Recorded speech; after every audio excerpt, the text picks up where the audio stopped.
Before I continue with this story, I need you to understand something. By the time I walked out of that gleaming conference room with its floor-to-ceiling windows overlooking downtown Austin, I already knew exactly how I was going to dismantle everything Marcus Webb had built on stolen code. What I didn't know was whether my daughter would ever forgive me for it. But I'm getting ahead of myself. My name is David Harper. I'm 62 years old, and for the past 37 years, I've been a research librarian at the Austin Public Library's Central Branch. Before that, I spent 4 years getting my master's in library and information science. And before that, I was one of those kids who actually enjoyed organizing things. My childhood bedroom had a card catalog system for my comic books. Yes, I was that kind of kid. People hear librarian and they picture someone shushing teenagers and stamping due dates on paperbacks. That's fine. I stopped correcting people's assumptions about my job sometime around 1995. The truth is, modern research librarianship is as much about database architecture, digital archives, and information systems as it is about books. I've spent the last 2 decades helping researchers, graduate students, and yes, even tech entrepreneurs navigate complex information networks, trace citation trails, and verify sources. I've taught myself Python, SQL, and enough JavaScript to be dangerous. I archive open source projects in our digital collection. I understand GitHub better than most people half my age. But none of that matters when you're standing next to your daughter's boyfriend at his company's product launch party, and he introduces you to his investors as Sarah's dad. The librarian still thinks card catalogs are cutting-edge technology. The laughter that followed wasn't even the worst part. The worst part was watching my daughter, Sarah, my brilliant 28-year-old daughter who works in digital marketing, force a smile and change the subject instead of defending me. Let me back up 6 months. Sarah met Marcus Webb at a tech networking event in January. She was there representing her marketing firm, and he was pitching his startup, something called Velocity Analytics. By February, they were dating. By March, she'd moved into his downtown loft. By April, I was meeting him for the first time at a family dinner. Marcus was everything I wasn't. 32 years old, Stanford MBA, drove a Tesla, wore expensive sneakers that somehow cost more than my monthly mortgage payment. He had that particular brand of confidence that comes from never being told no, from growing up in Palo Alto with venture capitalist parents and attending the right schools with the right connections. "So, David," he said, that first dinner, cutting into his steak with the kind of precision that felt aggressive, "Sarah tells me you work at the library. That's nice. Do you enjoy it?" The way he said library made it sound quaint, like I'd told him I made buggy whips for a living. "I do," I said. 37 years and counting. "Wow. Same place the whole time?" He exchanged a glance with Sarah. "That's really stable. I don't think I could stay anywhere that long. I get restless, you know? Always looking for the next challenge, the next disruption." Sarah squeezed his hand. "Marcus just raised his Series A. 3.2 million. "Congratulations," I said, and I meant it. I'm not one of those people who resents success. "What does Velocity Analytics do?" His eyes lit up the way they always did when someone asked about his company. For the next 20 minutes, he explained how his platform used machine learning to analyze customer behavior patterns and predict purchasing decisions. It would revolutionize e-commerce, he said. It was going to change everything. I listened, nodded, asked questions. Some of what he described sounded familiar, like I'd read about similar approaches in the tech journals we subscribed to, but I couldn't place it exactly. When dinner ended, Marcus shook my hand and said, "It was good to meet you, David. You should come by the office sometime. See what real innovation looks like." Sarah didn't say anything in the car ride home, and I didn't ask. Over the next few months, I saw them occasionally, always at their convenience, always briefly. Marcus was busy. Sarah was busy. They were building something, she said. I needed to understand that. I did understand. I'd raised her by myself after her mother passed when Sarah was 12. I understood about building things, about sacrifice, about working towards something bigger than yourself. What I didn't understand was why my daughter was slowly disappearing. She used to call me every Sunday. Then it became every other Sunday. Then it became text messages with apologetic emojis. When we did talk, Marcus was always there in the background, or she was distracted, or she had to go because they had dinner plans with investors. "You don't like him," she said to me once, in late July, when I'd expressed concern that I hadn't seen her in 3 weeks. I didn't say that. "You don't have to say it, Dad. I can tell. I just miss you, sweetheart. That's all." Marcus says you're threatened by successful people. He says it's a generational thing. I let that one go. Picking that fight wouldn't bring her back. Then came the invitation. Velocity Analytics product launch celebration read the sleek black card that arrived in my mailbox in mid-September. Join us for an evening of innovation as we unveil the future of e-commerce analytics. Sarah called the day after I received it. "You're coming, right? It's really important to Marcus that you're there. He wants to show you what he's built." Something in her voice made me say yes, even though I knew it was a mistake. The launch event was held at one of those modern event spaces in downtown Austin, all exposed brick and Edison bulbs and craft cocktails with names like The Disruptor and Pivot Point. I wore the only suit I owned, the one I'd bought for Sarah's college graduation. I felt immediately out of place among the skinny jeans and designer blazers. Sarah found me near the entrance. She looked beautiful in a black dress I'd never seen before, her hair styled in a way that made her look older, more polished, less like my daughter. "Dad, you made it." She kissed my cheek, but her attention was already elsewhere, scanning the room. "Marcus is doing the presentation in 20 minutes. There are some investors I need to talk to first, but afterward, we'll catch up. Okay?" She disappeared into the crowd before I could respond. I found a spot near the back, nursing a beer and watching the tech crowd network. They all seemed to know each other, throwing around terms like growth hacking and user acquisition and burn rate. I felt like an anthropologist studying a foreign culture. Then Marcus took the stage. He was good at this. I'll give him that. He commanded the room with easy charisma, making jokes that landed, building anticipation. His presentation was slick, professionally designed, full of graphs and projections and testimonials from beta users. "Velocity Analytics," he announced, "represents a fundamental breakthrough in predictive consumer modeling. Our proprietary algorithm analyzes 17,000 unique data points per user, creating behavioral fingerprints that can predict purchasing decisions with 93% accuracy." The room applauded. I watched Sarah near the front, beaming with pride. Marcus continued, clicking through slides that showed the platform's dashboard, its features, its integrations. Something about it nagged at me, a feeling I couldn't quite name, like déjà vu, but more specific. "We built this from the ground up," Marcus said, his voice rising with conviction. "Every line of code written by our core team, every algorithm optimized for performance. This isn't standing on the shoulders of giants. This is innovation from first principles." That's when I placed it. 6 months ago, maybe 7.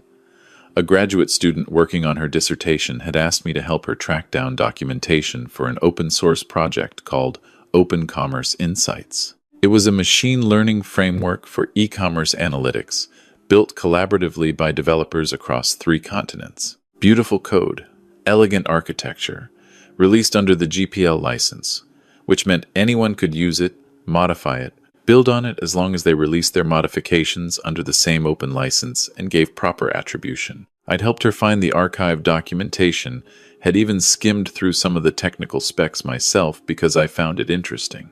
The architecture Marcus was describing, the 17,000 data points, even the phrase behavioral fingerprints, it was all there in Open Commerce Insights. Maybe it was coincidence.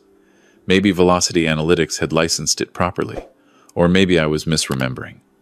I pulled out my phone and started searching discreetly. The Open Commerce Insights GitHub repository was still active. The last commit had been 3 months ago. I scrolled through the documentation, and there it was. The same architectural approach, the same technical methodology, even some of the same language Marcus had used in his presentation. My hands were shaking slightly as I checked the license. GPL v3. Very clear terms. Very specific requirements about attribution and sharing modifications. I looked up at Marcus, who was now taking questions from investors, confidently fielding inquiries about scalability and competitive advantages and intellectual property protection. Our code is completely proprietary, he said, in response to one question. We've filed for patents on 17 separate algorithmic innovations. The room broke into applause again. Sarah was recording him on her phone, proud girlfriend capturing her boyfriend's moment of triumph. I slipped out before the presentation ended. I needed air. I needed to think. Outside, I stood on the sidewalk and stared at my phone, refreshing the GitHub page like it might tell me I'd been mistaken. But the code was right there. Open source, GPL licensed. And unless Marcus had somehow independently invented an identical system with identical architecture and identical terminology, he'd taken it without attribution, claimed it as proprietary innovation, and was now raising money on that claim. Dad? I turned. Sarah had followed me outside, concern etched on her face. Are you okay? You left in the middle of Marcus's Q&A. I'm fine. Just needed some air. She studied me with the expression she'd had since she was a child, the one that meant she knew I was lying. You hate it.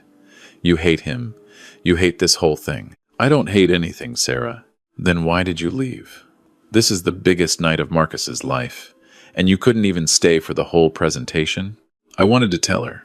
Right then, standing on that sidewalk with the Texas heat still radiating from the pavement even though the sun had set, I wanted to explain what I'd found. But I could see in her eyes that she wouldn't believe me. She'd think I was making excuses, finding reasons to dislike him, trying to sabotage her happiness. I'm sorry, I said instead. You're right. I should go back inside. No. She crossed her arms. Marcus was right about you. You can't handle that someone from my generation is actually succeeding. You spent 37 years in the same building, stamping books and alphabetizing shelves. And you can't stand that Marcus built something real in less time than you've been at the same desk. Each word landed like a physical blow. That's not fair, Sarah. Isn't it? Marcus has $3.2 million in funding. He's creating jobs. He's innovating. What have you ever built, Dad? I could have said a lot of things.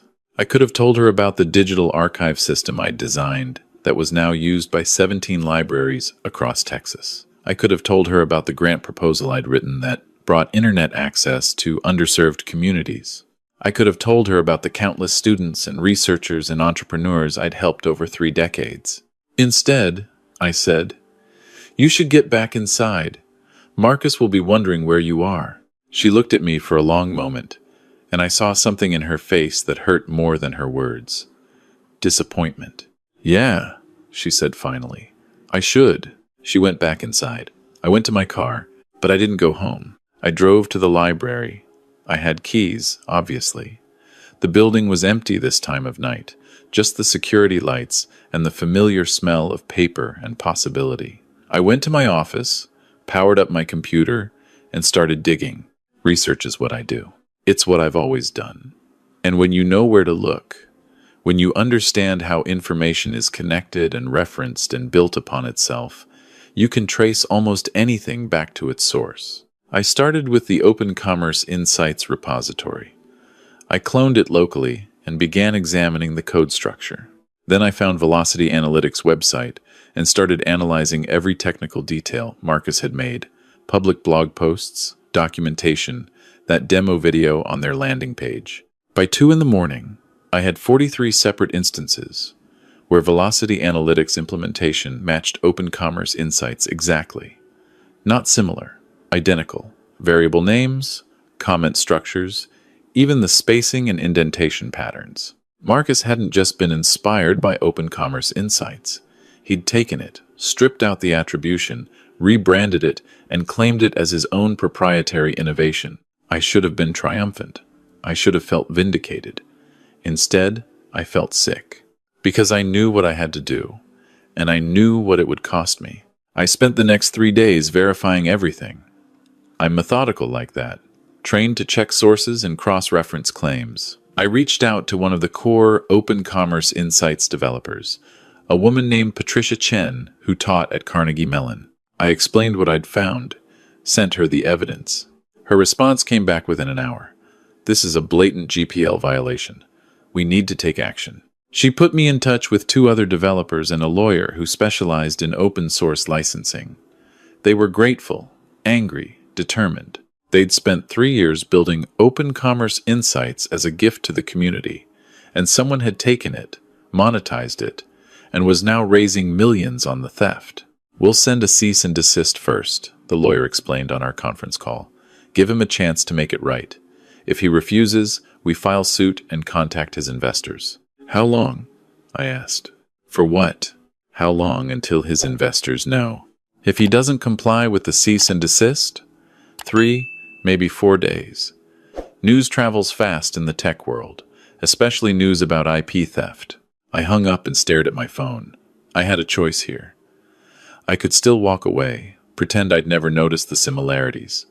Let Marcus build his company on stolen code. It would collapse eventually, these things always do, but maybe not for years. Maybe long enough for Sarah to realize who he really was on her own terms.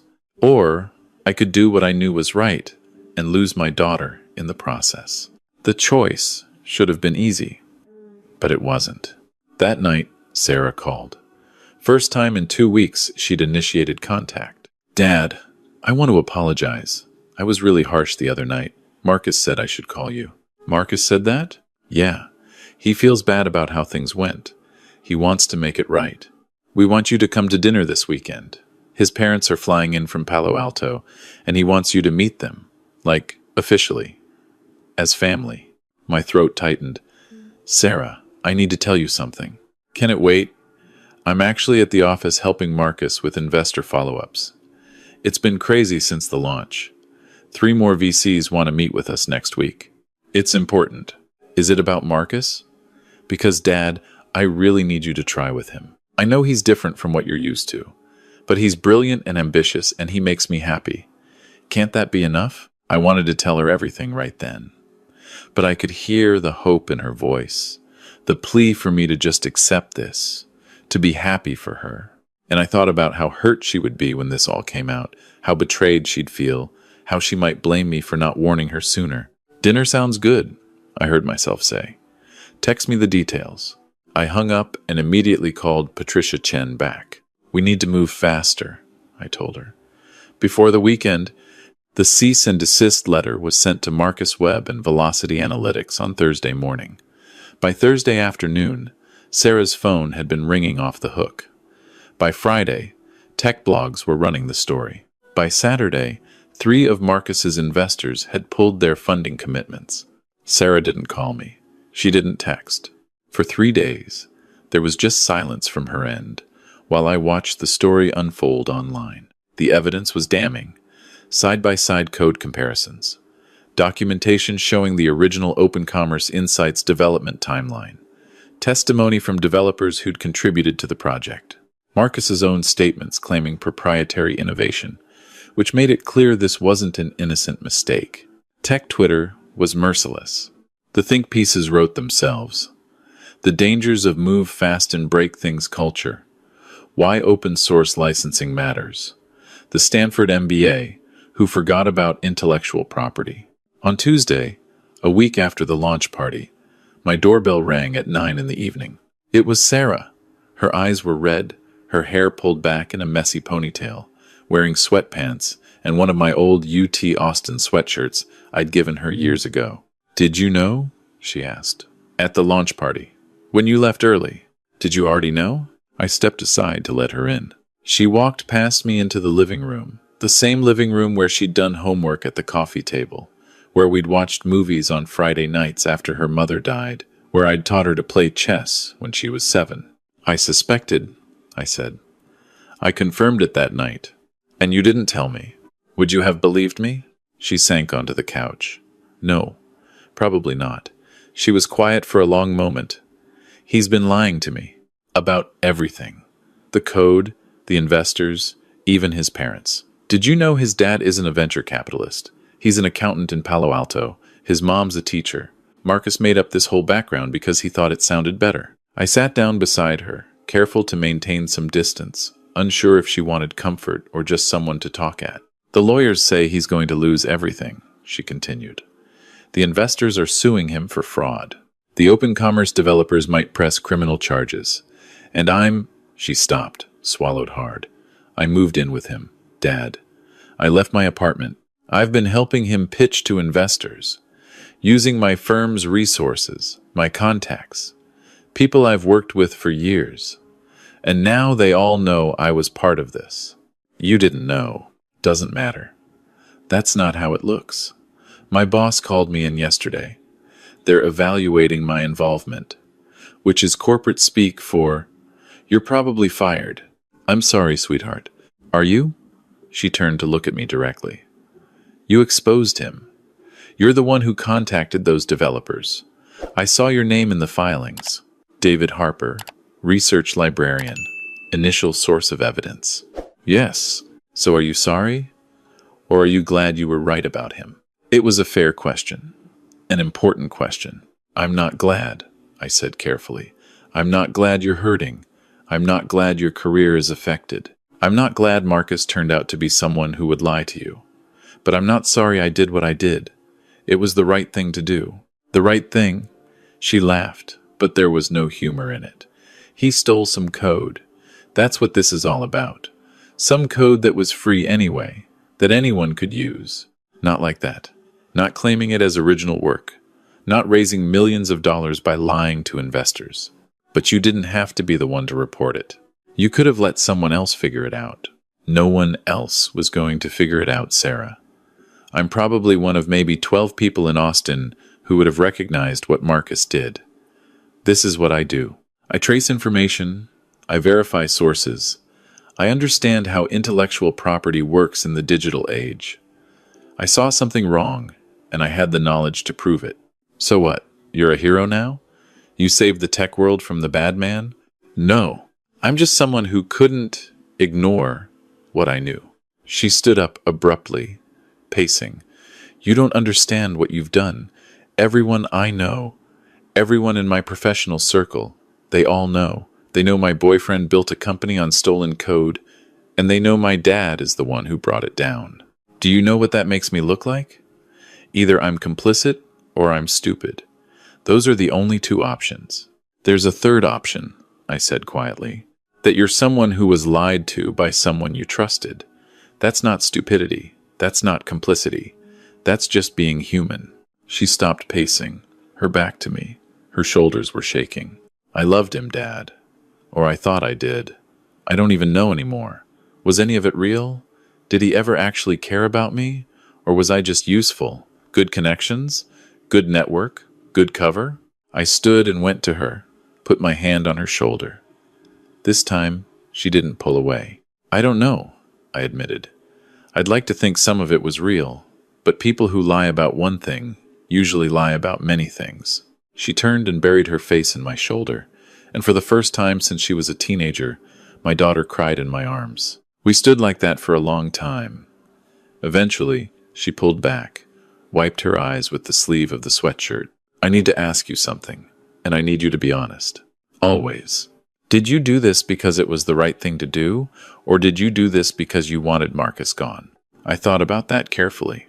Both, I said finally. I wanted him gone because I saw how he talked down to you, how he made you feel like you had to apologize for me, for my career, for the choices I've made.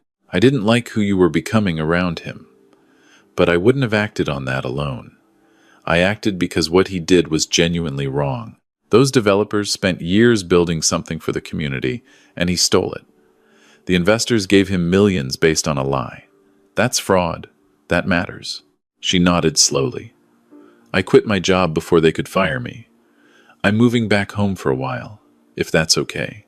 I can't afford my apartment without Marcus splitting the rent, and I don't have the energy to fight with him about the lease. Your room is exactly how you left it. With the posters of boy bands I liked in 8th grade? I'm afraid so. She almost smiled. Dad? Yeah? Thank you. For being someone I can come home to. Even when I'm stupid. Even when I yell at you and say terrible things. You're never stupid. You're human. We all make mistakes. The important thing is what you learn from them. She stayed that night in her old room.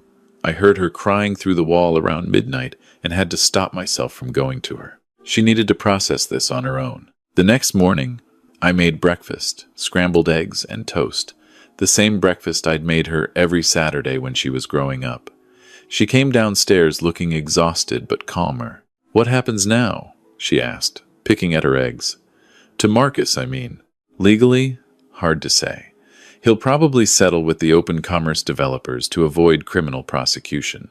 The investors might get some of their money back, but probably not much. His company is finished. And me? You rebuild. You find a new job. You move forward. You're 28, Sarah. You have time to recover from this. Do you ever regret it?" she asked suddenly. "Staying at the library all those years? Never chasing something bigger?" I considered that. No, I built something that mattered. Maybe it wasn't flashy. Maybe it didn't come with venture capital funding or TechCrunch articles. But I helped thousands of people over the years. I preserved knowledge. I connected people to information they needed. That's not small. That's not insignificant. "Marcus said you were washed up." "I know. He was wrong. I know that too." She was quiet for a moment. "I need to learn how to value the right things. I got so caught up in his world, in the excitement of it all, that I forgot what actually matters. That's not an easy lesson. Some people never learn it." "Did Mom know? About the library stuff, the database work, all the technical things you do?" "She knew. She was proud of it. She used to joke that I was the most interesting person no one had ever heard of." Sarah smiled, the first genuine smile I'd seen from her in months. "I like that. The most interesting person no one had ever heard of. It's not a bad way to live." Over the following weeks, I watched Sarah put herself back together. She landed a new job at a smaller marketing firm, one that valued integrity over flash. She started calling me again on Sundays. She came over for dinner on Wednesdays. Marcus disappeared from social media. I heard through the tech community grapevine that he'd moved back to California, was working for his father's accounting firm. The lawsuits were settled quietly. The open commerce developers got a public apology and a licensing agreement that ensured proper attribution. The investors got a painful but important lesson about due diligence. 3 months after everything fell apart, Sarah and I were having dinner at my house when she said, "I want to learn what you do.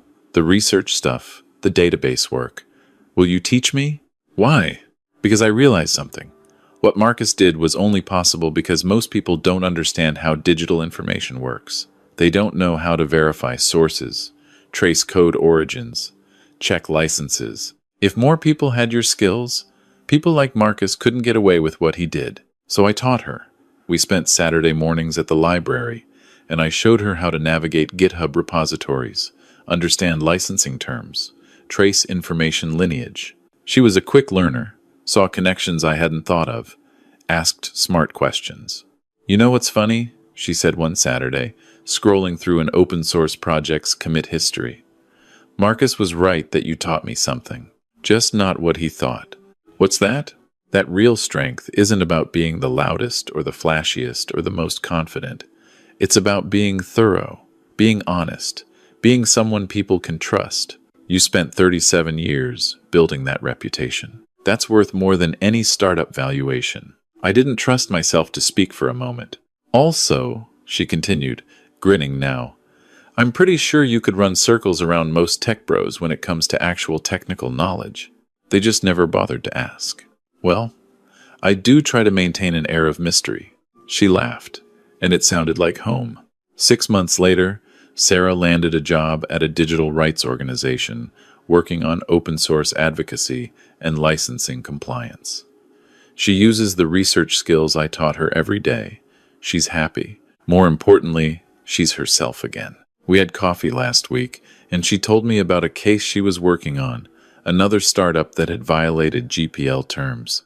"I thought about you," she said, "about how you could have just let Marcus get away with it, how you risked our relationship to do the right thing. I don't know if I told you this, but that takes courage. I'm not sure I have." "You have it," I told her. "You proved that by walking away, by rebuilding, by choosing work that matters, over work that pays. I learned from the best. As I sit here now, in my office at the library, surrounded by 37 years of accumulated knowledge and connections, I think about what Marcus said at that dinner all those months ago, about being restless, about always looking for the next challenge, the next disruption. He was right that I stayed in one place, but he was wrong about what that meant. I didn't stay because I lacked ambition. I stayed because I was building something that mattered. Every database I organized, every researcher I helped, every student I taught to verify sources and trace information, that was all part of something larger than myself. A foundation, a legacy. Marcus built his company in 18 months, and it collapsed in 2 weeks. I built my career over nearly 4 decades, and it's still standing, still helping people, still making a difference. And my daughter, the most important thing I ever built, she's standing too. That's what Marcus will never understand. Real strength isn't measured in how fast you rise. It's measured in what remains when the lights go out and everyone stops watching. My name is David Harper. I'm a research librarian, and I wouldn't trade what I do for all the venture capital in Silicon Valley, because the strength of what you build depends on the integrity of your materials. And I've always used the best.